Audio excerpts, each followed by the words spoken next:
There are really two big questions in biology.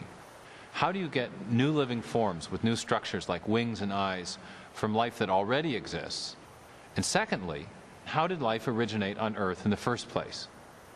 Now, of course, we know that Darwin spent most of his life formulating an answer to the first of these two questions.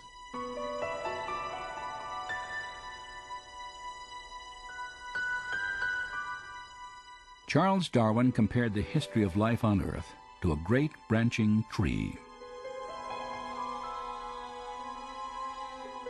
The base of the tree represented the very first living cell, and the branches were new and more complex life forms that had evolved over time from the first primitive organism.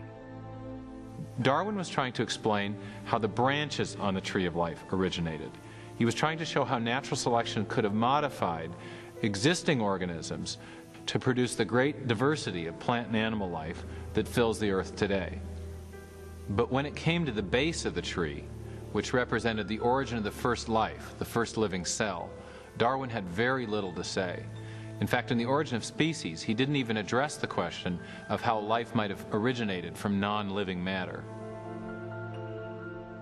The only glimpses we have of Darwin's opinions on the subject appear in a letter he wrote to a colleague named Joseph Hooker.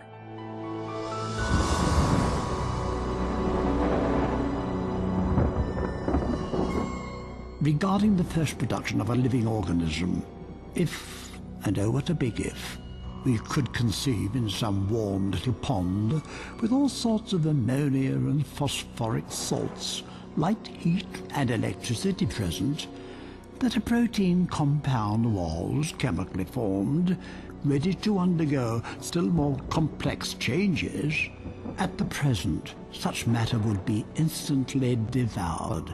But this may not have been the case before living creatures were formed. During the final years of his life, Darwin did little to develop his idea that a primitive cell might have emerged from simple chemicals in the primordial waters of the early Earth. But later in the 1920s and 30s, a Russian scientist named Alexander Oparin formulated a detailed theory about how this could have happened. It was called chemical evolution. Oparin thought that he could explain the origin of the first life using Darwinian principles. He envisioned simple chemicals combining and recombining to form larger molecules, and then these larger molecules organizing themselves with the help of chance variations and natural selection into the first primitive living cell. Over the next 3 decades, many scientists worked to develop and refine these ideas as they pondered the questions both Oparin and Darwin had raised. How could life have evolved from simple chemicals? One man thought he knew.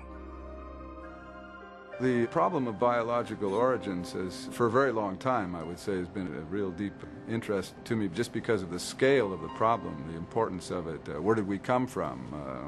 Why are we here? All that kind of question.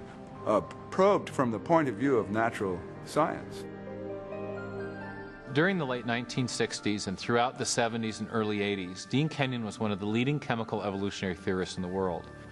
And like others in his field, he was trying to explain how life on Earth began through a purely natural process.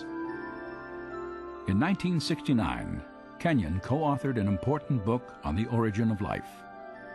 Gary Steinman and myself thought that if we were to pull together in all of the lines of empirical evidence that had accumulated by the mid to late 60s in one continuous argument, we were very enthusiastic about the possibilities for explaining the origin of the main life-building elements.